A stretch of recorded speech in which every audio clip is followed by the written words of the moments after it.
Hello, everybody, and welcome back to What We're Into. This is the show where we talk about what we're into. Who is we? We is me, DJ Wooldridge. And with me, as always, is Roxy Stryer. Good morning, Roxy.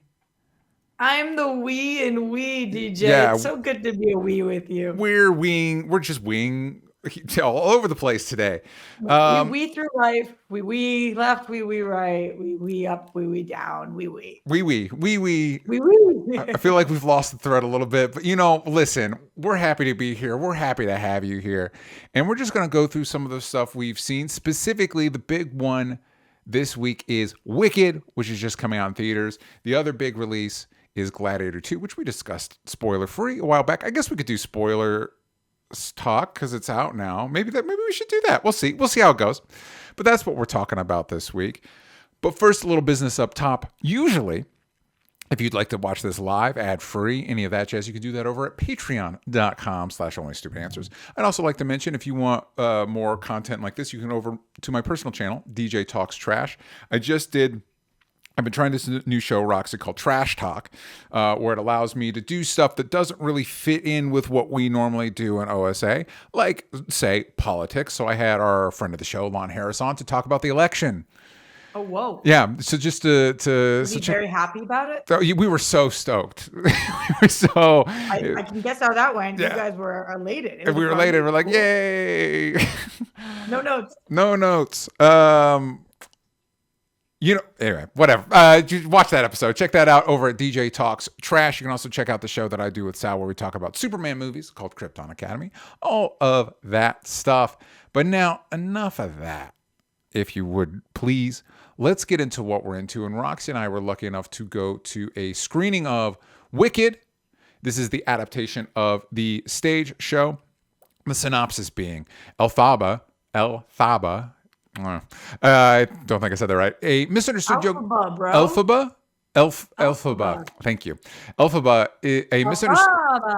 a misunderstood young woman because of her green skin, and Glinda, a popular girl, become friends at Shiz University in the land of Oz. After an encounter with the wonderful Wizard of Oz, their friendship reaches a crossroads. And for those that may not know, this is the original stage play is split into 2 acts. This is an adaptation of Act 1, mysteriously, just as long as the entire original musical. And this is directed by Jon M. And of course, it's starring Cynthia Erivo as Elphaba. Got it. Yeah. And Ariana Grande. You call her Alfie if you're friends. Thank you. We'll call her Alfie. And I will say, just as a note on she's a misunderstood because of her green skin, I do kind of call it stands out more in the movie because they live in a world of talking animals. And I do kind of call bullshit that, like, oh, this person with green skin, oh my God. It's like, calm down. You have wizards and talking animals. I don't think green skin is out beyond the pale for you all. So disagree, and we can get into it if you want, but do you want me to hold my thoughts? Yeah, let's do so.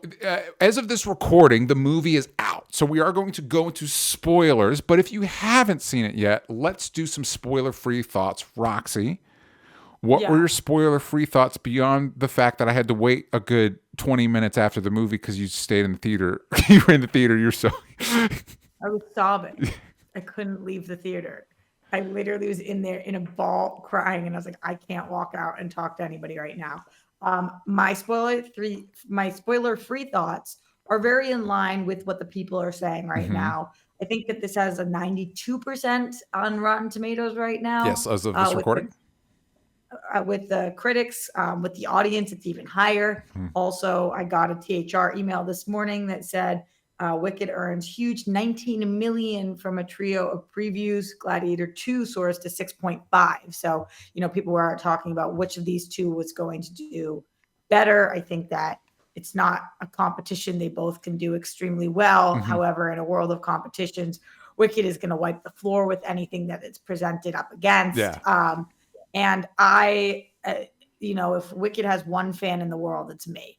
So this was like everything to me. I was really nervous to talk to you afterwards, DJ, because DJ talks trash. Yes. And I was like, I'm not hearing it right now. I cannot. But luckily, I think we were more aligned on this one. But in general, yes, spoiler free. This is my number one favorite movie of the year. I am a huge stage play girl. I loved this adaptation. Right beforehand, you told me this is part one, and I either knew that and forgot it or never knew it at all and was like, what? What are you talking about? Yeah. And then I was super nervous going into the movie because I was like, why did they do that? But I actually think that they did that as well as one could possibly hope for. And it makes me really excited and slightly nervous for part two, which I'll get into more in our spoilers. The spoilers. Yeah. Yeah, but wow, Cynthia Erivo stole the show for me. Not that Ariana Grande wasn't amazing. She absolutely was. But I think Ariana played it a little closer to Kristen Chenoweth's original Glinda. And Cynthia Erivo did something completely different than Idina Menzel's.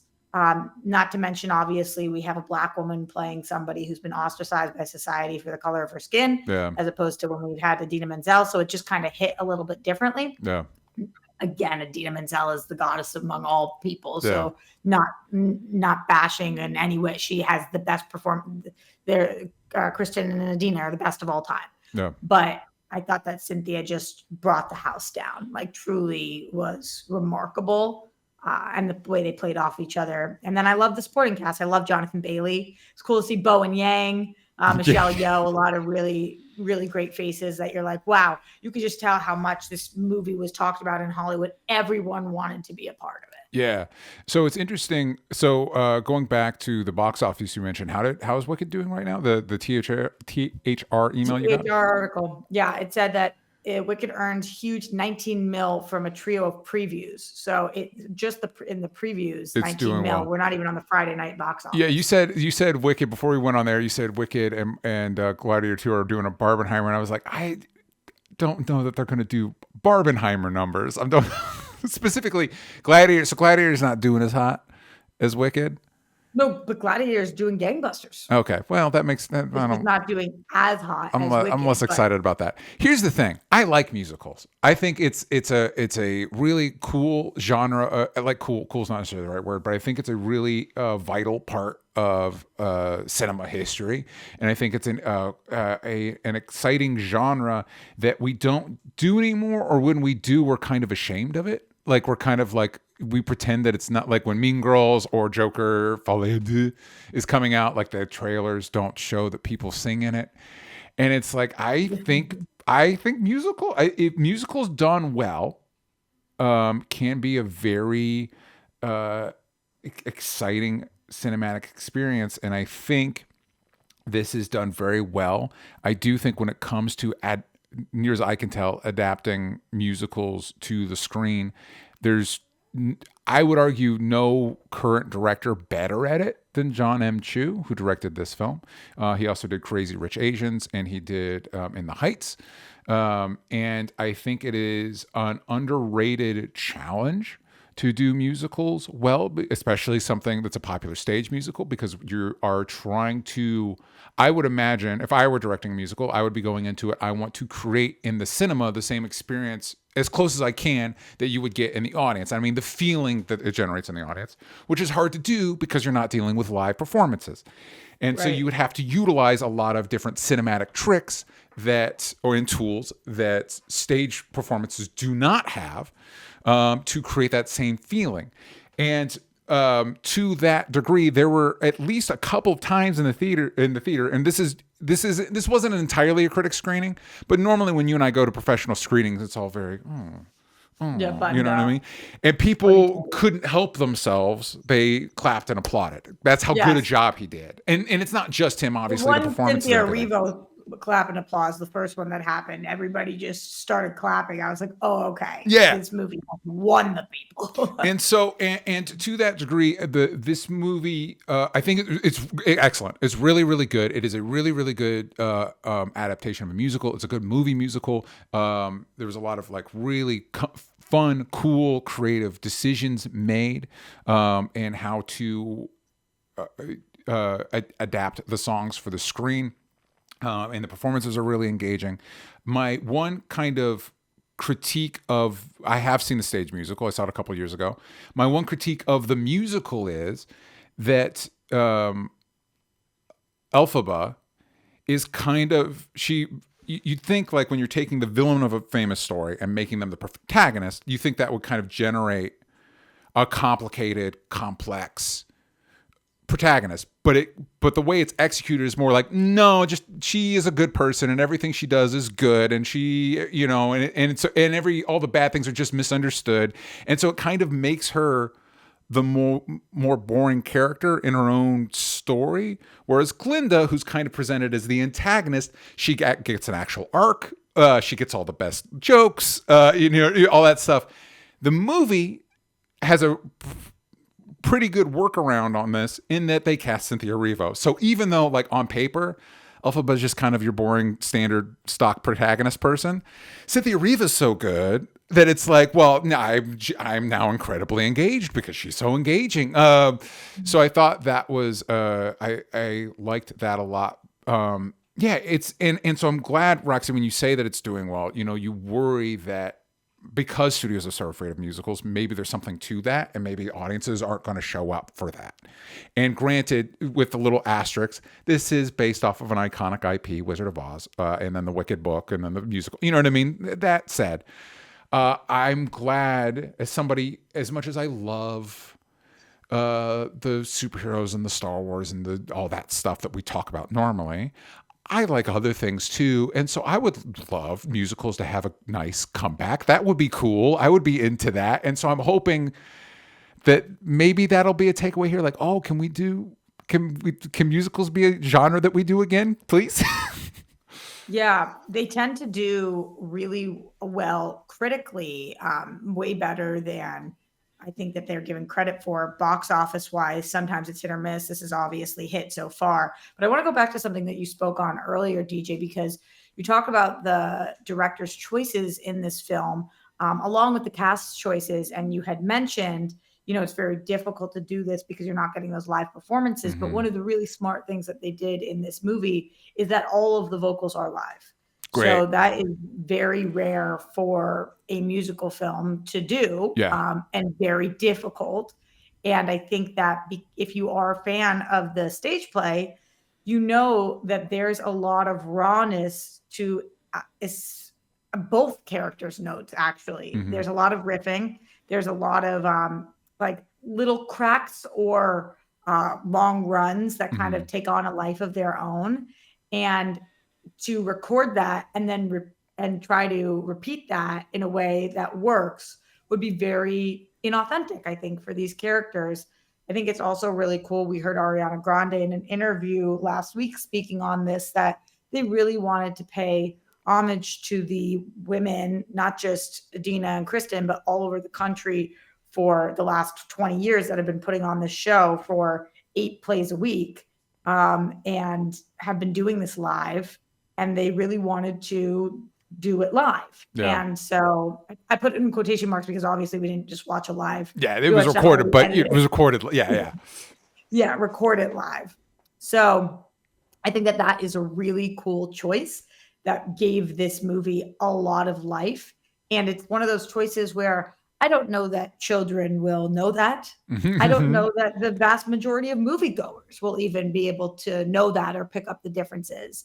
But if you are a fan of the original and you are looking into this right now and studying it, I think it is why it really does stand apart from a lot of current day musicals that are, not that there's anything wrong with it, but pre-recorded and more dialed in as opposed to this, which had a lot of emotion. And not only that, I think to that point, specifically with the 2 leads, which are the Glinda and Elphaba, Cynthia Erivo and Ariana Grande. In all fairness, you don't give Glinda either. Yeah, so, I know.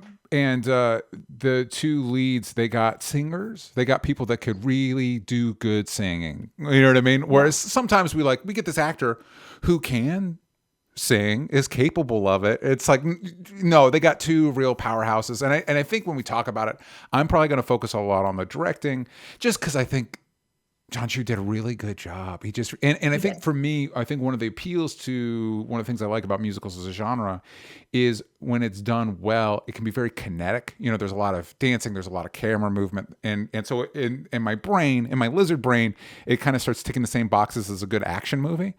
And so Huh. there's a musical sequence that takes place in a library, and you're like, boo, boring, aha. But the library is set up to where the books are in basically these cylinders that rotate. And so, we're used to the ladders on the side of a library bookshelf. Well, these rotate in these cylindrical library. I don't know how to describe them, these library shelves. And they do a lot of crazy cool stuff utilizing that space. And that's just one example of creating that energy that you would feel being in an audience, but using the language of movie making to recreate that and to elevate the material. They also used books as skates, which was like unbelievable to watch. They used their resources wisely and had props that made sense for things. But I completely agree with why you're going to talk so much about Jon M. because number one, a director makes or breaks a musical. No. This could have been, even if it was with Ariana and Cynthia, it could have not been good because the vision could have not been there. And I think it's really difficult. This movie has been in production for years. We know that Stephen Daldry was initially attached to direct this movie. He was attached for years on this. There was a lot of different players at hand, possibly Amanda Seyfried, who was supposed to play Glinda. They were looking at a ton of different actors for Elphaba, including at one point Ariana Grande vying for the role of Elphaba, which I think is truly wild. Jessie J, a significant amount of other pop stars and actors as well. The Jonas Brothers looking at the Fierro role. So there could have been so many different versions of this. And I think when you inherit a project that's already been announced, that's been in the works for years, like Jon M. did, we are in a little bit of uh-oh territory. Yeah. Because the studio already has in mind kind of what they want. Mm-hmm. They've been working with somebody else. Now you are playing a comparison game. Yeah. And you're also starting behind. Yeah. Everybody else has been caught up on. So not that it had been like fully cast and nothing of that sort, but just everybody else has this one idea of what they've been working. And then all of a sudden, director leaves project, new director comes in. This is your baby, your problem now. And it's like, okay, wait, I gotta play catch up. So I think that there was a lot of talks about, is this movie gonna suck? Yeah. Is this movie gonna be really bad? Is this movie in development hell and it's gonna look like it? Is it gonna be Frankenstein together and we're gonna see something that doesn't make sense? So because of that, it's even more impressive by Jon M. that he put this together. Yeah, it's tricky. And I think because you watch musicals and sometimes they'll go the one way where it's like, we're just going to put the camera on the singer. And it's like, that's fine, especially if they're talented, that's fine. And then you could go the opposite direction where you over direct it. Like you're doing so many edits and jump cuts and moving that it's like, I'm just trying to let me appreciate the performance. And so I think this to me is the perfect balance of utilizing your camera techniques and everything to elevate the performance is happening. And to the movie's credit, it's 2.5 hours. I mentioned earlier that the play itself is like 2 hours and 45 minutes. But for me, it just breezed by until the very end. And this is a nitpick that I have. Same for Across the Spider-Verse, which is another movie I really enjoyed.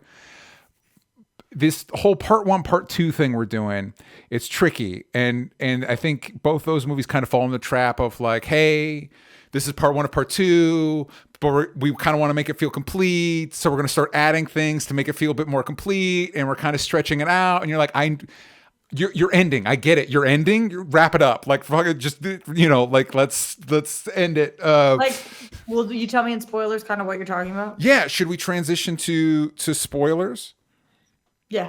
Okay, we're transitioning to spoilers. If you haven't seen Wicked, my lovelies, don't spoil it for yourself. That would be wicked of you. Yeah, that would be so wicked. So the again, it just, and I was actually kind of surprised that like, because I'm not getting as much sleep right now. So when I saw it was like 2.5 hours, and it was part 1. I'm like, oh my god. um, Yeah. and so when we got to the end, I'm like, oh my God, we got to the end. And then the end kind of just kept going. Like it goes into a chase sequence. And then Elphaba's falling and she sees her child because we're trying to connect her child self. So she's trying to connect it back. And I'm like, That didn't work for you? it's not, it just felt like we're just stretching stuff out. And it reminded me a lot of Across the Spider-Verse where the narrative's wrapped up. We wrapped it up. But now he's swinging through the city and we're getting montages of the stuff that's happened. And then we're cutting and it's like, the movie is over. Your movie ended. Just throw it to be continued on it and let's move on. When you talk about how Elphaba could potentially not be that interesting of a character, these were the parts that I felt like the movie really went above and beyond to make sure that she was, not to be all woo woo for a sec, but inner child healing is something that I think a lot of us who have worked to better ourselves, including me and you, DJ, can relate to. And you look at things and it's like, when you see that the mistreated youth that you once were, and it encourages you to be the strongest version of yourself or the weakest, different people, different strokes for different folks. Yeah. But I felt like it really connected to me in the times that you like can go left or right. And then you remember what it is that you were born to do or how it is that you felt when you were younger, which usually is the right direction to move in. So I loved that part. And I love so many choices they made with her. I don't feel like she's perfect. We will see more of it in the second one, but they started to paint something in this one that the musical paints, but I thought that this did even possibly slightly stronger, which is her love, whatever you want to call it, for Fiyero. That is Bestie's bae. Yeah. And that's not legitimate. And I feel like sometimes in the musical, because we only have 3 hours in the play, it could be a little brushed over. Like, no, he's full blown is with who is your best friend now. Yeah.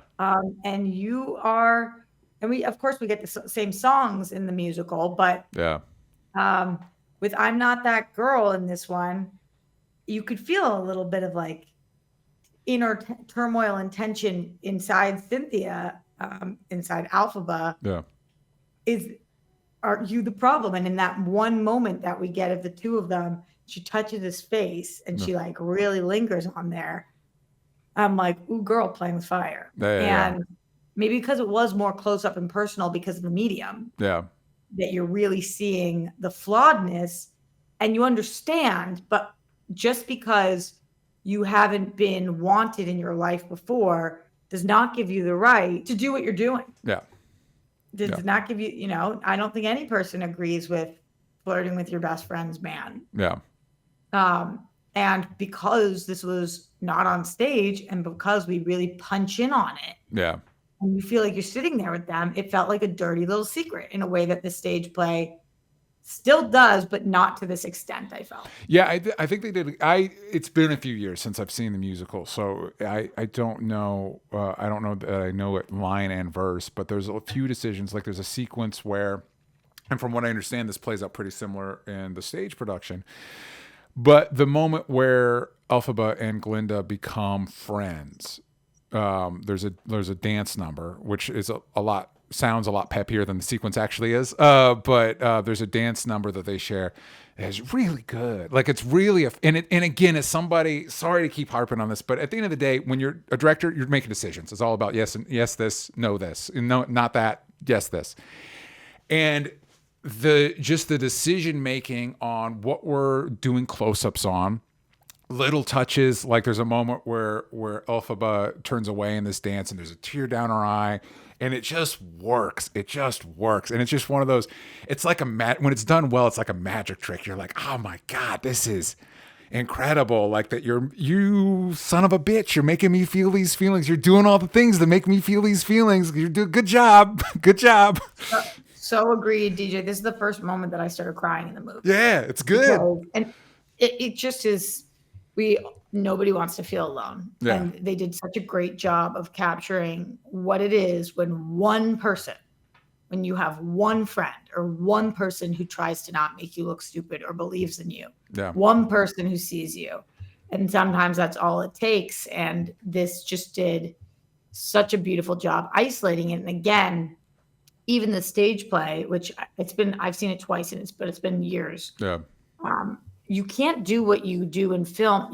I'm not saying that the movie is better than the play because I don't They're feel different. that way. They're just But different. Yeah. they're It's different. Yeah. But you can't do what you do on screen, which is that 360, where she's completely surrounded by people watching as opposed to in a round. Yeah. And then us audience is like the people. Yeah. But this, you are completely surrounded. So it felt much more claustrophobic to me. Yeah. Just like you're stuck. You're Yeah. so stuck. And you need an out. And you can only take that out if somebody breaks the circle and comes to you. Yeah.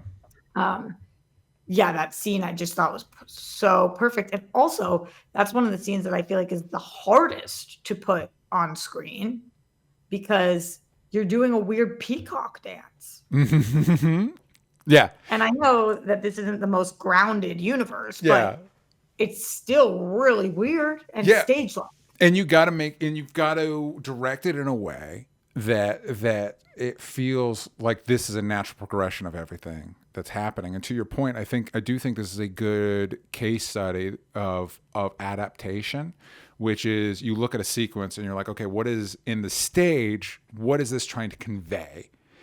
And you spoke about this when you're talking about, like the close-ups and everything. It's like, okay, so I can convey those things differently because the medium's different. And so now I can get closer and with the understanding of it, it's not a one-to-one, but you're trying to understand. It's almost like translating a language, understand what the play is trying to convey and use the medium differently to either accentuate it or convey something a little bit different. Leonard Kim in the chat asks, Cynthia Erivo and Ariana Grande are going to take the spotlight, obviously, but how are Jeff Goldblum and Jonathan Bailey? I'll say one at a time. Yeah, Jeff Goldblum, perfectly cast as the Wizard. Perfectly cast as the Wizard. Amazing. Jeff Goldblum has been doing a lot of press with Cynthia and Ariana, and Good. It's been so funny to watch. Yes. Because Cynthia and Ariana have obviously developed this kinship that, unlike we usually, they just seem like they're best friends now. Great. And Jeff Goldblum is clearly on the outskirts, and like Ariana and Cynthia are like, we got 7 matching tattoos. And Jeff like, what do they mean? And they're like, we can't tell you. Yeah. And he's like, oh, okay. Yeah.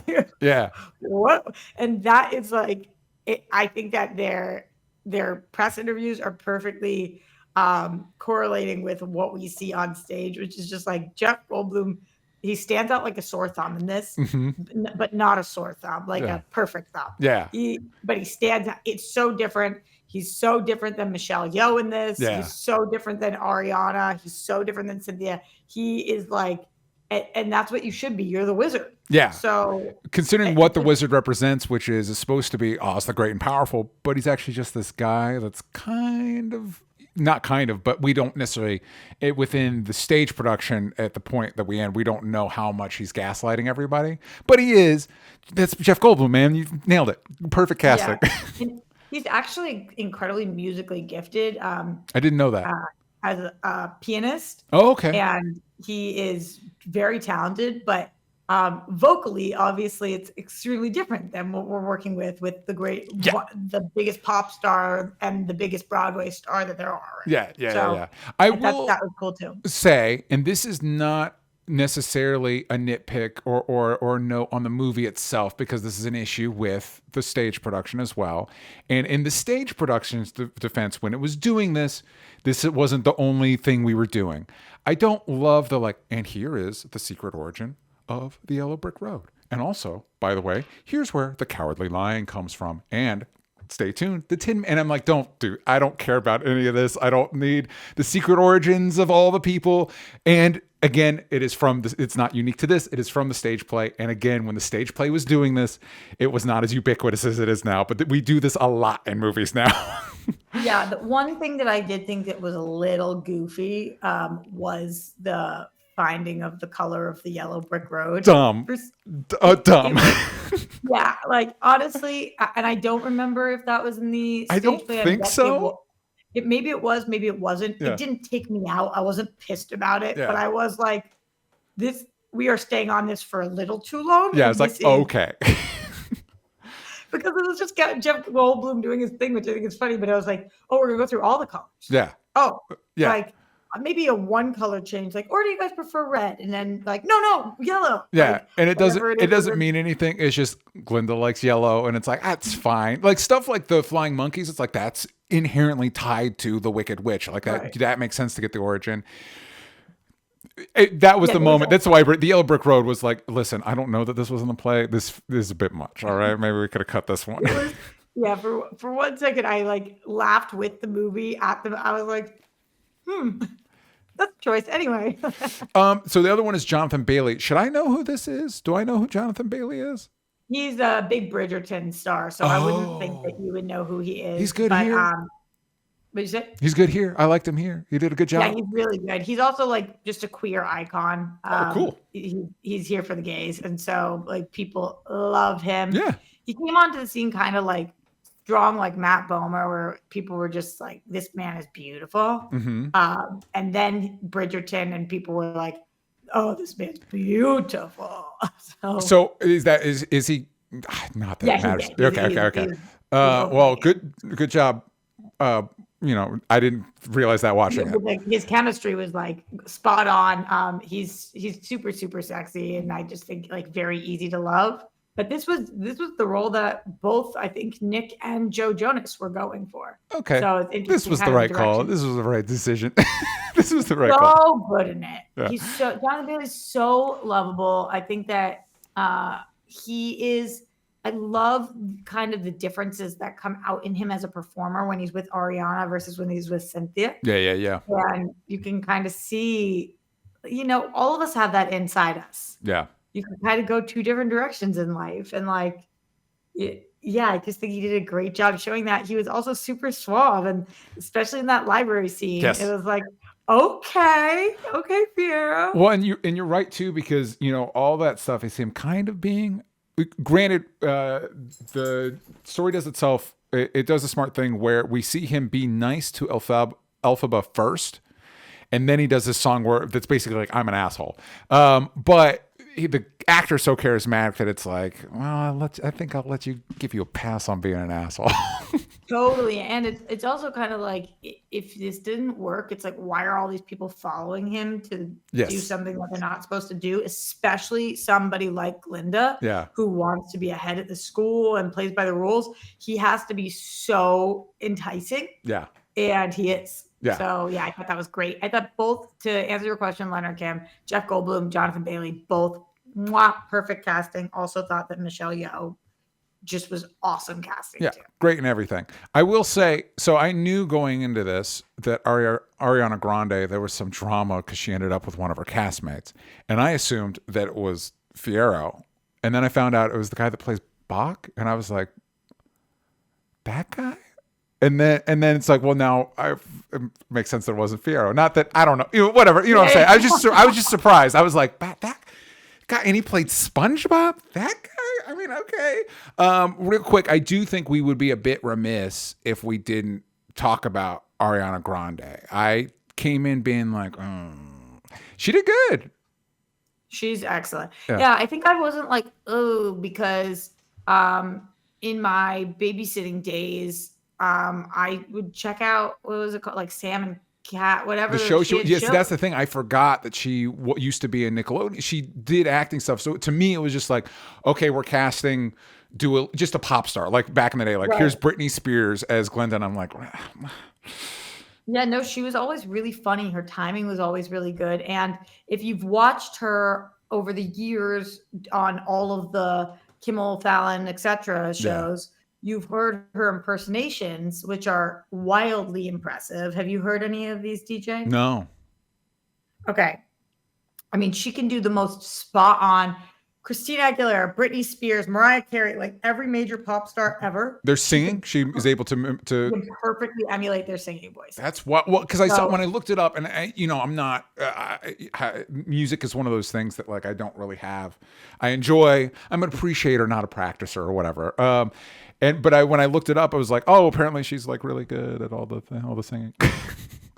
So I don't listen to her music, just because I'm a rock and roll girly. Sometimes pop will be on the background, and I dig pop music, but she was just a little bit after my pop phase. Like, I loved Britney Spears. Yeah. So just by the time that Ariana came, I just wasn't really downloading pop music as much. Yeah. But I've seen her do these impersonations through the years. It's what she's known for. And it's just been so unbelievably impressive to me that combined with when I used to babysit watching her in these shows, knowing she had the comedic timing, I just had no doubt in my mind that she would nail it as Glinda. But I do think that she really did. She stuck close to the heart of what was at Kristen Chenoweth's performance. Mm-hmm. And I think that was for the better here, because I'm not sure if she had deviated too much, kind of what we would have gotten. So, she went high when Kristen went high, and she kind of, she really followed like I think I saw on one of your shows, I don't know, maybe it was Christian. Somebody called her like almost like Regina George. And I was like, no, it's not Regina. It's more like lovable brat. It's more, I mean, to your point, because again, I've seen the stage plays. She did the part, she did the thing. Yeah. And it's one of those, and I'm just talking about, I'm not necessarily talking, I'm just talking on a writing level. On a writing level, like, Glinda gets the arc. She starts one way and becomes a different type of person by the end. She gets all the best jokes. You know what I mean? Songs debatable, but she's got a few bangers. I am a little. You don't feel that way. You come on. Like somebody else Alfie starts in the shadows, and then takes on this like leadership limelight. I won't be silenced role. But it's the classic hero, like I'm a good person and I continue to be a good person and everything validates me being a good, whereas Glinda is in a position where she has to kind of confront and actually change, as opposed to just grow, actually change. I am slightly concerned, and I think you've seen the play more than I have. I remember the first act being stronger than the second act, or being more memorable at least.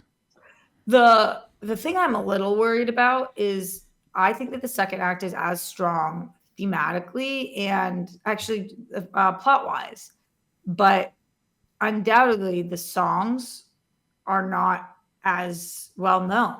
The fact that Popular and Defying Gravity are both in the first half of this, they're both in the first movie. And there are some good songs. I think there's like a reprise. There's a couple of things to look forward to for sure. And I actually think that every song in this musical is a banger. Yeah. But when you're doing a musical and you're breaking it down so that the first movie has the two main hits. Yeah. I'm curious how people react to that, Yeah. All right. Well, I think that's a strong recommendation from both of us to go check this out. Yes. I think definitely one of the best movies of the year. I would agree with Roxy on that. So definitely, and also again, I like more musicals, so let's do it. What's your number one right now? What is my number one right now? I think my number one is still Furiosa. I really liked Furiosa. So good. But it's up there. I think my top. We might do an episode like this. I don't know, sort of spoilers, but don't spoil. Don't tell me. We'll do. Oh no, Honora. Honora's it's my number one. Honora's real good. Honora, and it's very much my type of movie. Oscar buzz, DJ. For Honora, good. Yeah. Good. Agree to that. I mean, that would be great. I just so doubt with a theme like that. Oh yeah, the Oscars, but it's one of those that you nominate and doesn't win anything. Like, hey, but we watched it though. The Academy's like, we watched it, okay? Usually I'd be happy with that. I would be happy if this got nominated. Yeah. Just because during the Oscars, I want to see which clip they play. For real. It probably would be one of the sequences in the house where they're trying to like when what's his name shows up. Yeah. Yeah. The action sequences, or Yeah. maybe one of them in the car. Yeah. The tension's really high. Yeah. One of the comedy beats. One of the comedy beats, probably. Okay. So, listen, we talked so much about Wicked. We're going to do a whole episode talking about the Penguin and how that leads into Batman Part 2. So if you're like, wait, we haven't heard them talk about the Penguin finale, well, stay tuned for the next time. I don't get to see as much stuff because of a baby, but I knew that Twisters had dropped on Peacock. And so I was like, and a lot of buzz for Twisters. People really dug it, it seemed like. And then so I decided to watch it. And it wasn't for me. In its defense, I also think the original Twisters, very silly, which isn't the same as bad. Not saying they're bad movies. They're just silly in a way that is hard for my suspension of disbelief to keep up with. You like natural disaster movies? No, I think the short answer is no, because we like to treat the natural disaster like it's a monster, and they're not, though. And so, like, to case in point, there is multiple time in Twisters where the Twister sucks a person up and then roars as if it's a T-Rex, and it's like, that's not what it is, though. So I think the best, I would argue, my favorite natural disaster movie, which isn't what it is something like Independence Day, where it's like, yeah, it is a thing that you can punch and shoot missiles into, because that's clearly what we want. And tornadoes aren't that. Our tornadoes aren't a monster that you can punch or shoot missiles into, despite what this movie tells you. I would argue it is a common enemy, which it might make something is also known as a monster. It's just a Roland. The reason it's a Roland Emmerich movie, and that's what he's known for. And I think it's Roland Emmerich's best movies too. So. Yeah, no, I loved Twisters, but I hear you. It's not a good genre for everybody. It's also we don't do them naturally. Yeah, we take natural disaster movies and we make them unnatural, which is fun. But yeah, I could see it not being a genre for all. I like these three people though. I think they did a good job in it.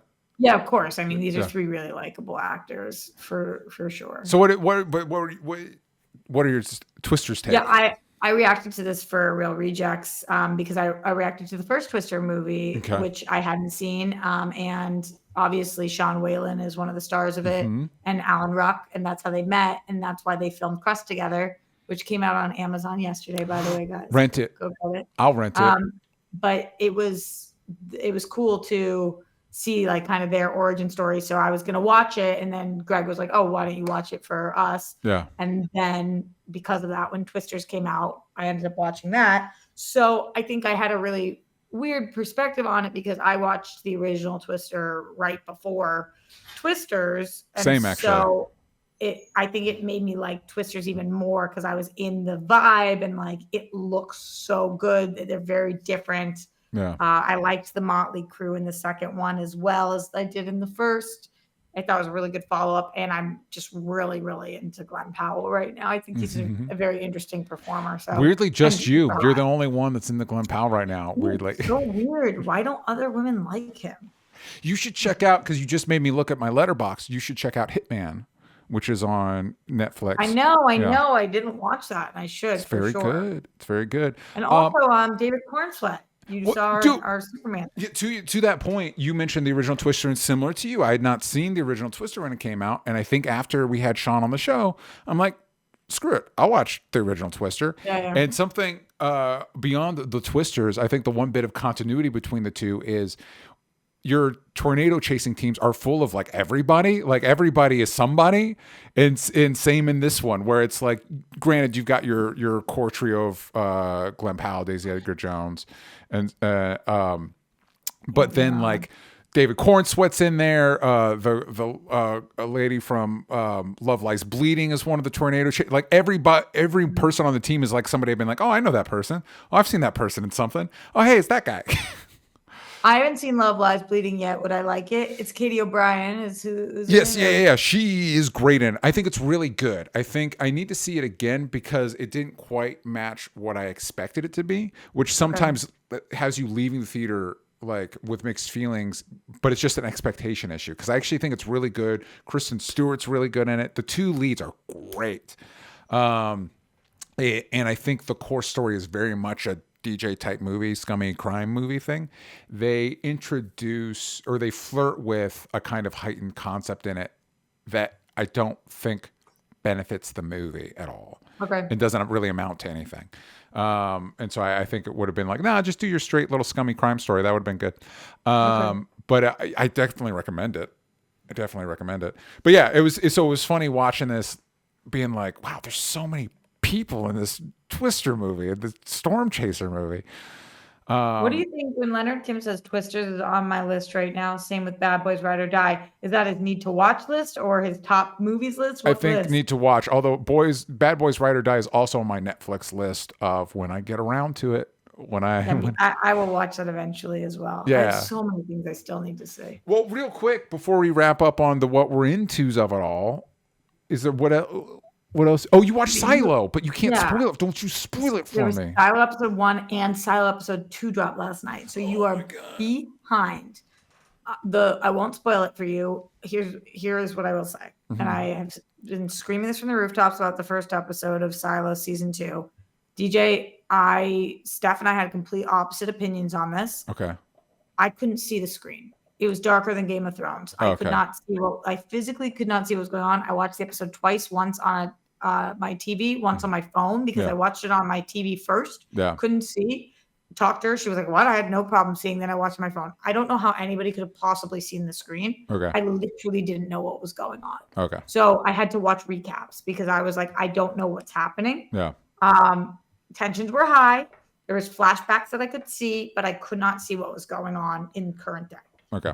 Episode 2 is in a completely different location than episode 1. Okay. And episode 2 is so good that I was like, oh, thank God. Okay. So you're not going to do to me what you did to me in the first episode. Just give me something that I could only hear and not see. Wow. Mike said he had no issues with the brightness. I don't know whether you, as DJ, you know. I'm glad you're saying it so I don't have to. I saw your smile and I was like, I understand. Yeah. That I have needed glasses for a while. Yeah. I didn't want to say anything, but I did think it. I hear you. Yeah. I hear you. Yeah. I hear you. But and it's not we have started. It's kind of like sound mixing on these streaming apps where everything's kind of all over the map.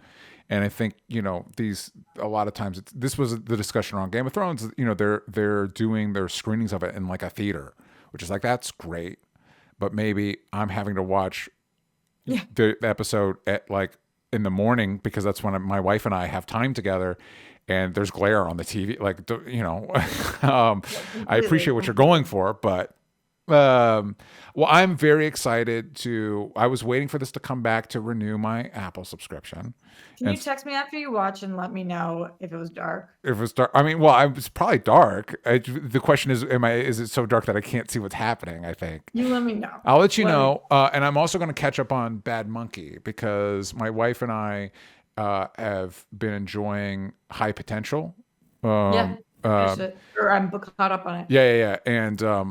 And sometimes there aren't episodes, and I'm like, what would feel because it's one of those like, when we're able to sit down, babies down, and whatever. We don't always want something that's gonna like need our full brain power. So High Potential is good for that. I was like, what might fill this slot is once we have Apple again is Bad Monkey because it's the kind of Monkey's a little more complex than High Potential. High Potential, same episode every week, loving each episode. Yeah. But it's as far as if we want like a detective-y kind of but you're right. It is an Apple Plus show, and it is one mystery as opposed to we're just solving one every week. High Potential's so fun. It is fun. I do. Poker Face. Oh yeah, Poker Face is great. The one thing that's hard for me in High Potential, and if you guys watch my other shows, you're not going to surprise you, is all the cop shit. I think the most recent episode, the station's taken over by these people because this guy wrong, and they're like, I know that detective. Has he gotten it wrong before? Never. And I'm like, what does that even? You're not. Yeah, it's not like objectively you prove. It's whatever you can prove in court. Like, come on, man, don't treat it like. Yeah, but of course, it's not like the public is saying never. It's the other cops that are saying never. Yeah, which is I know, pretty but the weird. show doesn't, and it's not whatever. Caitlin Olsen's great, and it's a fun, like you said. I don't think it's quite as good as Poker Face was. I am a little slightly not confused as much as what do you think about the I want to call him the Manny character? With the ex, her ex husband. That like takes care of the Yeah, yeah, kids yeah. and like, He's the father of the youngest two, and he's the ex. okay, missed that. Yeah. So oldest kid is But they seem like best friends. yeah. It seems like it works fine. I don't know why they. I didn't think that was because she's always saying she's like you're the closest thing to a father they've ever had. Yeah, he's the as far as if I remember correctly, he is the father of the youngest two kids. The oldest kid's dad vanished mysteriously disappeared. and is the overarching plot that we're doing. Oh, I didn't think that. I thought he stepped in and was like friend or something. I think he's ex. I think he's dad number two. I feel like Leonard Kim has the answers. Let us know. Let Although us. probably DJ has the answer. No, we're gonna. Speaking of, I asked you guys what you're into. Mike Joyce, Silo, Dune Prophecy. Roxy, have you checked out the new Dune show? I did. Okay, that's kind of what I'm hearing, and I wasn't a huge fan of the Dune movies. And again, time is at a minimum, so I'm like, maybe when it's done, I'll catch up on it. I'm gonna watch a couple episodes when they come out, and I'll let you know. Mike Joyce, What We Do in the Shadows. Most recent episode of that was very funny. NFL Red Zone, Abbott Elementary, Superman and Lois, Shrinking. Movies, Fantastic Mr. Fox. I love that movie. I love it.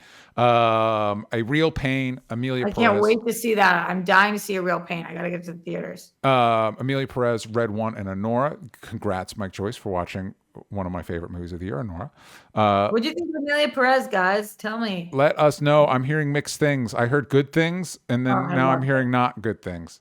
TV, Leonard Kim, TV Silo, The Day of the Jackal, Arcane. Ooh, I started watching Arcane, and I do not remember the first season of that show. Lioness, Dune Prophecy, Interior Chinatown. That sounds like an interesting show. Shrinking, Sex Lives of College Girls, and Sports Movies, Amelia Perez. Wow, everybody's watching Amelia Perez. Transformers 1, I will probably watch that eventually. And Alien Romulus, I saw that was on Disney Plus, and I'm like, I would watch that again. I would watch Alien Romulus again. Okay, that is what we're into. Let us know what you all are into in the comments. Let us know if you've seen Wicked and what you think about it. And we'll see you all next time.